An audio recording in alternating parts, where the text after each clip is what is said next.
ಅಂತ ಕೆಲಸವನ್ನ ನಾವು ಮತ್ತೆ ಮತ್ತೆ ಮಾಡಬೇಕಾಗ್ತದೆ. ಹಾಗೆ ಮಾಡಿದಾಗ ಖಂಡಿತವಾಗಿ ಜನ, ಈ ಸಮಾಜ ನಮ್ಮೊಟ್ಟಿಗೆ ಇರ್ತಾರ ಅಂತ ನಾನು ಯಾವತ್ತೂ ಭಾವಿಸ್ತೇನೆ. ಅಂತ ಒಂದು ನಂಬಿಕೆ ಇದ್ದುದಕ್ಕೆ ಬಾಬಾ ಸಾಹೇಬರು ಯಾವತ್ತು ತನ್ನ ಅಸಹನೆ ಮಾಡ್ಕೊಳ್ಳಿ ಸಮಾಜಕ್ಕೆ ಸಹನೆಯಲ್ಲೇ ಇದ್ರು. ಈಗ ಚೌಡೂರುಕೆರೆಯಲ್ಲಿ ಮಡದ ಘಟನೆಯಲ್ಲಿ ಅವರು ಯಾವತ್ತೂ ಹಿಂಸೆ ಹಾಕಲ್ಲ. ನಮ್ಮ ಜನ ತುಂಬಾ ಸಹನೆ ಇದ್ರು. ಒಂದಲ್ಲ ಒಂದಿನ ಈ ಜನ ನಮ್ಮ ಜನನ್ನ ಪ್ರೀತಿಸ್ತಾರೆ, ಗೌರವಿಸ್ತಾರೆ, ಕೈ ಕುಲುಕ್ತಾರೆ ಅಂತ ಗೆಳೆಯರು ಒಂದು ಮಾತು ಲಂಕೇಶ್ನ ಒಂದು ಮಾತನ್ನು ಹೇಳಿದ್ರು. ಮೇಷ್ಟ್ರು ನನಗೆ ಯಾವಾಗ ಒಂದು ಮಾತು ಹೇಳ್ತಿದ್ರು, ಉಳಿದ ಸಮುದಾಯದ ಒಂದು ಮುಗುಳ್ನಗೆ ಅಸ್ಪೃಶ್ಯನಿಗೆ 1000 ಆನೆ ಬಲ ತಂದುಕೊಡುತ್ತಂತೆ. ನೀವು ಏನೂ ಕೊಡ್ಬೇಡಿ ಸ್ವಾಮಿ, ನಮಗೆ ಅಸ್ಪೃಶ್ಯತೆಗೆ ದಲಿತರಿಗೆ ಏನು ಕೊಡ್ಬೇಡಿ, ನಿಮ್ಮಿಂದ ಏನು ಕೇಳಲ್ಲ, ನಾವು ಕೂಲಿ ಸಂಬಳ ಕೊಡ್ತೀರಿ, ನೀವೊಂದು ಮುಗುಳ್ನಾಗಿ ಸಾಕು, ನನಗೆ 1000 ಆನೆ ಬಲ ಬರುತ್ತೆ. ಆ ಮಾತು ಸತ್ಯ. ಅಂತ ಮುಗುಳ್ಳಿಗೆ ನಾವು ಕಾಯ್ತಾ ಇದ್ದೀವಿ. ಎಷ್ಟು ವರ್ಷ ಆದ್ರೂ ಕಾಯ್ತೀವಿ. ಬಸವಣ್ಣ ಕಾಲದಿಂದ ಕಾದಿದ್ದೀವಿ. ಈಗ 20 ವರ್ಷದ ಕಾಯ್ತೀವಿ, ಮತ್ತು ಕಾಯ್ತೀವಿ. ಒಂದು ಸುಂದರ ಭಾರತ ಯಾವತ್ತೂ ಕಾಣ್ತೇವೆ. ಯಾಕೆಂದ್ರೆ ಇದು ಬುದ್ಧ ಹುಟ್ಟಿದ ನಾಡು, ಬಸವಣ್ಣ ಹುಟ್ಟಿದ ನಾಡು, ಅಂಬೇಡ್ಕರ್, ಗಾಂಧಿ ಹುಟ್ಟಿದ ನಾಡು. ಈ ನೆಲದ ಬಗ್ಗೆ ಭರವಸೆ ಇದೆ. ನಿಮ್ಗೆ ಈ ಸಮಾಜದ ಬಗ್ಗೆ ನಮಗೆ ಕನಸಿದೆ. ನಾವು ಯಾವತ್ತೂ ಈ ಸಮಾಜದ ಬಗ್ಗೆ ನಂಬಿಕೆಯನ್ನ ಕಳೆದುಕೊಂಡವರಲ್ಲ. ಕುವೆಂಪು ಅವರು ಜಲಗಾರ ನಾಟಕದಲ್ಲಿ ಎಲ್ಲ ಹೋಗಿ ದೇವಸ್ಥಾನಕ್ಕೆ ಹೋಗ್ತಿರ್ತಾರೆ. ಜಲಗಾರ ಕಷ್ಟ ಕೊಡಿಸ್ತಾ ಇರ್ತಾರೆ, ಅವನಲ್ಲಿ ದೇವರು ಕಾಣ್ತಾರೆ. ಎಷ್ಟು ಅದ್ಭುತವಾದ ಕಲ್ಪನೆ ಕುವೆಂಪುಗೆ ಇದ್ದಿದ್ದು, ನಾರಿ ವೃತ್ತಿಯ ಕಲ್ಪನೆ. ಅವರ ಎಲ್ಲ ಕಾದಂಬರಿಗಳಲ್ಲಿ ಒಂದು ದೂರದೃಷ್ಟಿಯ ಮಾನವೀಯ ಅಂಥವ್ರಿಗೆ ಮಾತ್ರ ಅನಿಕೇತನ ಅಂತ ಬದಿಯಕ್ಕೆ ಸಾಧ್ಯ. ಹಾಗಾಗಿ ನಾವೆಲ್ಲ ಯಾಕೆ ಇನ್ನೂ ನಂಬಿಕೆ ಉಳಿಸಿದ್ವಿ ಅಂತ ಹೇಳಿ ಅಂದ್ರೆ, ನಮ್ಮೊಳಗೆ ಒಬ್ಬ ಕುವೆಂಪು ಇದ್ದಾರೆ. ಅವರು ಏನಾದರೂ ಈ ಸಮಾಜಕ್ಕೆ ಕೊಡ್ತಾರೆ, ಅವ್ರನ್ನ ಒಂದಿಷ್ಟು ಬದಲಾಗ್ತಾರೆ. ನಮ್ಮೊಳಗೆ ಬಸವಣ್ಣ ಇದ್ದಾರೆ, ಅವರಿಂದ ಏನಾದರೂ ಸಿಗುತ್ತೆ, ಅವರಿಗೆ ಒಂದು ಉರುಳಿಗೆ ಸಿಗುತ್ತೆ ಕಾಯ್ತಿದ್ದೀವಿ. ಹಾಗಾಗಿ ನಾವು ಅನೇಕ ಸಲ ಮಾತಾಡ್ತಿದ್ದೀವಿ, ಹೇಳಿದ್ದನ್ನೇ ಹೇಳ್ತಿದ್ದೀವಿ. ಆದರೆ ನಮ್ಮ ಹೃದಯದಲ್ಲಿ ಬದಲಾವಣೆ ಆಗದೆ ಹೊರತು ಅದಾಗಲ್ಲ. ಅನಂತಮೂರ್ತಿಯವರ ಮಾತು ನನಗೆ ನೆನಪುತ್ತೆ. ಅಸ್ಪೃಶ್ಯತೆಯ ಬಗ್ಗೆ ಚಲನಚಿತ್ರ ನೋಡಕ್ಕೆ ಬಂದು, ಅಯ್ಯೋ ಇಂಥ ಸ್ಥಿತಿ ಇದೆಯಾ ಅಂತ ಅಂದು ಮತ್ತೆ ಮನೆಗೆ ಬಂದು ಅದನ್ನೇ ಆಚರಣೆ ಮಾಡ್ತಿರ್ತಾರೆ. ಹಾಗಾಗಿ ಈ ಎಲ್ಲ ನಾವು ಬದಲಾಗಬೇಕಾಗಿದೆ. ನಮ್ಮ ನಡೆ ನುಡಿಗಳಲ್ಲಿ ಬದಲಾವಣೆ ಮಾಡಬೇಕಾಗಿದೆ. ನಮ್ಮ ಕಣ್ಣು ಮನಸ್ಸುಗಳನ್ನ ನಿಷ್ಕಳಂಕವಾಗಿ, ಕಳಂಕರಹಿತವಾಗಿ ಮಾಡ್ಕೋಬೇಕಾಗಿದೆ. ಆಗ ಮಾತ್ರ ನಮ್ಮ ಕನಸಿನ ಭಾರತ, ಭವ್ಯ ಭಾರತ, ಬಾಬಾ ಸಾಹೇಬ್ರ ನಂಬಿಕೆಯಿಟ್ಟ ಭಾರತ. ನಾವೆಲ್ಲ ಯಾಕೆ ಇವತ್ತು ನಾನು ಹೇಳ್ತಿದ್ದೆ, ನಮ್ಮ ಹುಡುಗರ ಬಗ್ಗೆ, ನಮ್ಮ ವಿದ್ಯಾರ್ಥಿಗಳ ಬಗ್ಗೆ ಬಹಳ ದೊಡ್ಡ ಭರವಸೆ ಇಟ್ಕೊಂಡಿದ್ವಿ ಅಂದ್ರೆ, ಅವರ ಕಿವಿ ಮೇಲೆ ನೀವು 1 ಗಂಟೆ ಪಾಠ ಮಾಡಿದ್ರೆ ಅವ್ರಿಗೆ ಒಂದು ಮಾತು ಹೇಳಿ, ಒಂದು ಮಾತು ನೆನಪಿರುತ್ತೆ. ಆ ಮಾತು ಯಾವತ್ತೂ ಪರಿಣಾಮ ಬೀರುತ್ತೆ ಅಂತ ಸರ್ ಹೇಳ್ತಿದ್ರು. ಇಲ್ಲ, ಮೊದಲನೇ ವರ್ಷಕ್ಕೆ ಬಂದ ತಕ್ಷಣ ಹುಡುಗರು ಬಹಳ ಸಿನ್ಸಿಯರಿಟಿ ಇರ್ತಾರೆ. 2ನೇ ಸಮ ಆಯ್ತು, 3ನೇ ಸಮ ಆಯ್ತು, 4ನೇ ಸಮಾಧಿಗೆ ಸ್ವಲ್ಪ ವಿಶಾಲವಾಗಿ ಸ್ವಲ್ಪ ಇದಾಗಿರ್ತಾರೆ ಅಂತ ನಾನು ಹೇಳಿದೆ. ಹಂಗೆ ಆಗೋದು ಅವರ ವಯಸ್ಸಿನ ಮತ್ತೆ ಅವರು ನಡ್ಕೊಳ್ಳೋ ರೀತಿ. ಆದ್ರೆ ಒಂದಲ್ಲ ಒಂದಿನ ಕ್ಯಾಂಪಸ್ ಬಿಟ್ಟಾಗಿ ಹೊರಟೋಗ ಅವ್ರಿಗೆ ಗೊತ್ತಾಗುತ್ತೆ, ಅಯ್ಯೋ ನಾನು ಇನ್ನೊಂದಿಷ್ಟು ಕೇಳೋದು ಕಲಿಯೋದು ಇತ್ತು ಅಂತ. ಹಾಗಾಗಿ ನಮ್ಮ ವಿದ್ಯಾರ್ಥಿಗಳ ಬಗ್ಗೆ, ಯುವ ಸಮುದಾಯದ ಬಗ್ಗೆ ನನಗೆ ಅಪಾರವಾದ ಭರವಸೆ ಇದೆ. ಅವರು ಇವತ್ತು ತಂತ್ರಜ್ಞಾನದಲ್ಲಿ ಬಹಳ ಮುಂದಿದ್ದಾರೆ. ಅವರು ತಮ್ಮ ಆ ತಂತ್ರಜ್ಞಾನದ ಮೂಲಕ ಬಾಬಾ ಸಾಹೇಬರನ್ನ, ಅಂಬೇಡ್ಕರ್ನ, ಕುವೆಂಪುವನ್ನ, ಅಕ್ಕಮ್ಮ ದೇವಿ ಅಂತ ನಮ್ಮ ಎಲ್ಲ ಸಾಧಕರ ಬಗ್ಗೆ ಯೋಚನೆ ಮಾಡಲಿ, ಅವರವರೇ ಯೋಚನೆ ಮಾಡಲಿ. ಹೇಳುವ ಅಗತ್ಯ ಇಲ್ಲ. ಮಾತಾಡೋದಕ್ಕೆ ಒಂದು ಬಾಯಿ ಇದೆ, ಆದ್ರೆ ಕೇಳೋದಕ್ಕೆ 2 ಕಿವಿ ಇದೆ. ನಮಗೆ ಇಡೀ ಮೌಖಿಕ ಪರಂಪರೆ ಸಾವಿರಾರು ವರ್ಷಗಳಿಂದ, ಎಷ್ಟೋ ಶತಮಾನದ ಹಿಂದೆ ಜಾನಪದ ಇತ್ತು. ಅದು ಇವತ್ತಿಗೂ ನಮ್ಮ ಕಿವಿ ಮೇಲೆ ಬೀಳ್ತೇವೆ. ಈ ಮೌಖಿಕ ಪರಂಪರೆ ಇದೆಲ್ಲ ಬಹಳ ದೊಡ್ಡದು. ಹಾಗಾಗಿ ನೀವು ಮತ್ತೆ ಮತ್ತೆ ಹೇಳಿದ್ದನ್ನೇ ಹೇಳ್ತಾ ಹೋಗಿ, ಕೇಳಿದ್ದನ್ನೇ ಮತ್ತೆ ಮತ್ತೆ ಕೇಳಿ. ನಿಮಗೆ ಆಶ್ಚರ್ಯವಾಗುತ್ತೆ. ಇಡೀ ನಿಸರ್ಗಕ್ಕೆ ಕಿವಿ ಇದೆ, ಕೇಳಿಸ್ಕೊಡುತ್ತೆ, ಅದಕ್ಕೆ ಜೀವ ಇದೆ. ನೀವು ಬೆಳಗ್ಗೆ ಎದ್ದರೆ ಇಡೀ ಸುಂದರ ಪರಿಸರದಲ್ಲಿ ಎಲ್ಲವೂ ಗೊತ್ತಾಗುತ್ತೆ. ಹಾಗಾಗಿ ಇವತ್ತು ಈ ಬಾಬಾ ಸಾಹೇಬ್ ಅಂಬೇಡ್ಕರ್ನ ಬಗ್ಗೆ ಮಾತಾಡ್ತಾ ಇವತ್ತು ನಾವೆಲ್ಲ ಸಮನ್ವಯಗೊಂಡೇ ಈ ಭಾರತವನ್ನು, ಈ ನಾಡನ್ನು ಕಟ್ಟಬೇಕಾಗಿದೆ. ನಾವು ಒಬ್ರಿಗೊಬ್ರು ಕೈ ಹುಡುಕಬೇಕಾಗಿದೆ, ಒಬ್ಬರೊಬ್ಬರು ಕಣ್ಣಲ್ಲಿ ಕಂಡಿಟ್ಟು ಮಾತಾಡಬೇಕಾಗಿದೆ. ನಮ್ಮೊಳಗೆ ಒಂದು ವಿಶಾಲವಾದ ಇದೆ, ಮಾನವೀಯತೆ. ನಾವೆಲ್ಲ ಒಂದೇ ತಾಯಿ ಮಕ್ಕಳು, ತಂದೆ ಮಕ್ಕಳಲ್ಲ, ನಾವೆಲ್ಲ ತಾಯಿ ಮಕ್ಕಳು. ಸುಜಾತ ಕೊಟ್ಟ ಪಾಯಸ ಕುಡಿದ ಬುದ್ಧ ಹೇಗೆ ತನ್ನ ಜ್ಞಾನೋದಯ ಪಡ್ಕೊಂಡ, ಹಾಗೆ ಹೆಣ್ಮಕ್ಳಿಗೆ ನಿಮ್ಮೆಲ್ಲರಿಗೂ ಹೀಗೆ ಹಿಂಗೆ ಕೊಡ್ತಿರೋ ಸಿಹಿ ಇದೆಯಲ್ಲ, ಅದು ಯಾವತ್ತೂ ನೆನಪಿರುತ್ತೆ. ಬಗ್ಗೆ ನಿಮ್ಮ ಕಣ್ಣು ಕಿವಿ ಜಾಗೃತ ಆಗಿರಲಿ. ಈ ಪ್ರಕೃತಿಯನ್ನ ನಾವು ಮಿಸ್ ಮಾಡ್ಕೊಳ್ತಿದ್ವಿ. ಹೆಣ್ಣು ಮಕ್ಕಳ ಬಗ್ಗೆ ಅನಾದರ ತೋರಿಸ್ತೀವಿ. ಅದರ ಬಗ್ಗೆ ಬಹಳ ಗಂಭೀರವಾಗಿರಬೇಕು. ಬಾಬಾ ಸಾಹೇಬರು ಬಹಳ ಗಂಭೀರವಾಗಿ ಹೆಣ್ಮಕ್ಳ ಬಗ್ಗೆ ಬಹಳ ದೊಡ್ಡ ಆಲೋಚನೆಯನ್ನ ಇಟ್ಕೊಂಡ್ರು. ದೇವನೂರು ಮಹಾದೇವ ಬಾಬಾ ಸಾಹೇಬರ ಕುರಿತು ಮಾತಾಡುವಾಗ ಒಂದು ಮಾತು ಹೇಳ್ತಾರೆ. ದಿನ ಬೆಳಗ್ಗೆ ನಮ್ಮ ಹೆಣ್ಮಕ್ಳು, ಇವತ್ತಿನ ಆಧುನಿಕ ಹೆಣ್ಮಕ್ಳು ದಿನ ಒಂದು ಹೂವನ್ನು ನೀಡಬೇಕು ಅಂತ. ನನಗೆ ನೆಲ್ಲಿಕಡೆ ಸಿದ್ದೇಶ್ ಅವರು ಬೆಳಗ್ಗೆ ಹೇಳ್ತಾ ಇದ್ರು, ನೀವು ಹೆಣ್ಮಕ್ಳು ದಿನ ಕನ್ನಡಿ ನೋಡ್ತಾ ಇದ್ರಿ, ಕನ್ನಡಿ ನೋಡ್ತಿದ್ದಾಗೆ ಬಾಬಾ ಸಾಹೇಬ್ ನೆನಪು ಮಾಡ್ಕೊಳ್ಳಿ ಅಂತ. ಹಂಗೆ ಪ್ರತಿ ಕ್ಷಣ ನಾವು ಇದೆಲ್ಲನೇ ಅರ್ಥ ಮಾಡ್ಕೊಳ್ಬೇಕಾಗಿದೆ. ಹೇಳ್ತಾ ನಾನು ಒಂದು ಸಣ್ಣ ಈ ಮಾತಿನ ಜೊತೆಗೆ ಒಂದು ನೋಟನ್ನು ಬರೆದಿಟ್ಕೊಂಡೆ. ಮಾತುಗಳಿಗೆ ಹೇಳ್ತಾ ಈ ನೋಟನ್ನು ಓದಿ ನನ್ನ ಮಾತನ್ನು ಮುಗಿಸ್ತೀನಿ. ಬಹಳ ಮುಖ್ಯವಾದ ವಿಷಯಗಳು ಇದ್ದರೆ ಎಲ್ಲಿ ಮಿಸ್ ಆಗಿಬಿಡುತ್ತೋ ಅನ್ನೋ ಕಾರಣಕ್ಕೆ ಈ ನೋಟನ್ನು ಬರೆದಿಟ್ಕೊಂಡಿದ್ದೀನಿ. ಅದನ್ನು ನಿಮಗೆ ಹೇಳ್ಕೊಂಡು ನನ್ನ ಮಾತನ್ನು ಮುಗಿಸ್ತೀನಿ.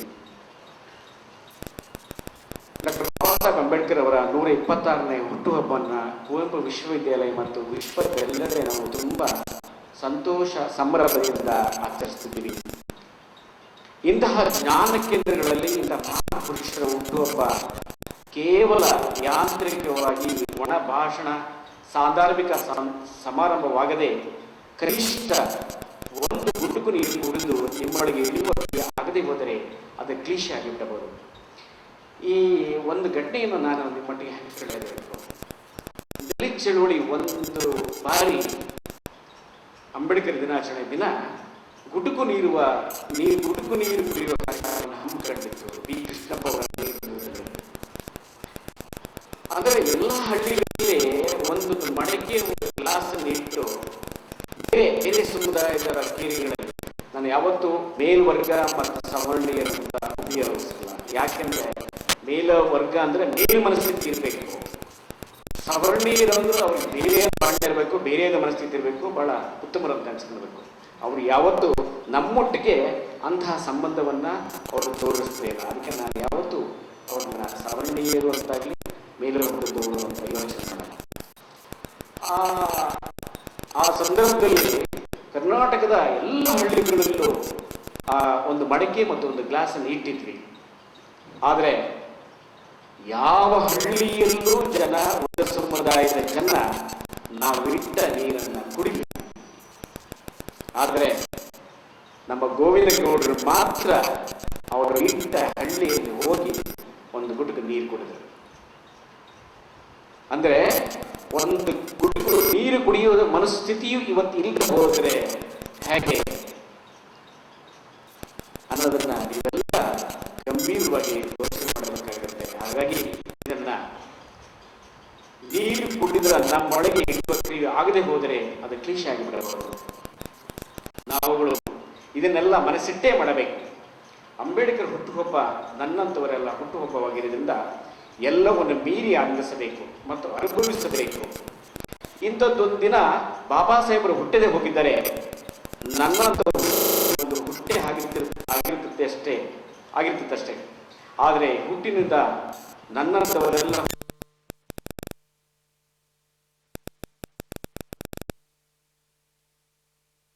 ಸಾಹೇಬರನ್ನ ನೆನೆಯುತ್ತಿದ್ದರೆ ನಮ್ಮಂಥವರ ದೇಹ ಉಸಿರಿಲ್ಲದ ಆಕೃತಿಯಾಗಿದೆ. ಕುವೆಂಪು ವಿಶ್ವವಿದ್ಯಾಲಯ ಇಂತಹ ದೊಡ್ಡ ಕೇಂದ್ರಕ್ಕೆ ಡಾಕ್ಟರ್ ಜೋಗನ್ ಶೇಖರ್ ಮುಖ್ಯಸ್ಥರಾಗಿರುವುದು ಹಿಂದೆ ಡಾಕ್ಟರ್ ಬಾಬಾ ಸಾಹೇಬ್ ಅವರ ದೊಡ್ಡ ಕೊಡುಗೆಯಿದೆ. ಇಂತಹ ಮಹನೀಯರು ಎಲ್ಲರ ಶಕ್ತಿಯ ಕಾರಣರಾದ ದಲಿತರ, ಶೋಷಿತರ, ಅವಮಾನಿತರ ಸ್ವಾಭಿಮಾನದ ಸಂಕೇತವಾದ ಬಾಬಾ ಸಾಹೇಬರ ಆಶಯದಂತೆ ನಾವೆಲ್ಲ ನಿಸ್ವಾರ್ಥವಾಗಿ, ಪ್ರಾಮಾಣಿಕವಾಗಿ, ನಿಷ್ಠೆ ಮತ್ತು ಶ್ರದ್ಧೆಯಿಂದ ನೊಂದವದನಿಯಾದಾಗ ಅವರ ಶ್ರಮ ಸಾರ್ಥಕವಾಗುತ್ತದೆ. ಆ ಶ್ರಮದಲ್ಲಿ ಅವರ ಉಸಿರಿದೆ. ಇದನ್ನು ಮರೆಯುತ್ತೇವೆ. ನಮಗೆಲ್ಲ ಬಾಬಾ ಸಾಹೇಬರ ಕೊಟ್ಟ ಶಕ್ತಿಯನ್ನ ಒಂದು ಅಡಿಯಷ್ಟು ಬಳಸಿಕೊಂಡಿದ್ದೇವೆ. ಅವರ ಕೊಟ್ಟ ಅರಿವಿನ ಶಕ್ತಿಯನ್ನ ಮುಷ್ಟಿಯನ್ನಷ್ಟಾದರೂ ಬಳಸಿಕೊಂಡಿದ್ದರೆ ಈ ದೇಶದಲ್ಲಿ ಬಹಳ ದೊಡ್ಡ ಬದಲಾವಣೆ ಆಗುತ್ತಿತ್ತು. ದುರಂತವೆಂದರೆ ಅವರ ಹೆಸರಿನಲ್ಲಿ ಯಾರೆಲ್ಲ ಅಕ್ಷರ ಪಡೆದುಕೊಂಡಿದ್ದಾರೋ ಅಂಥವರೆಲ್ಲ ಸ್ವಾರ್ಥಿಗಳಾಗಿ ಬಿಟ್ಟಿದ್ದೇವೆ.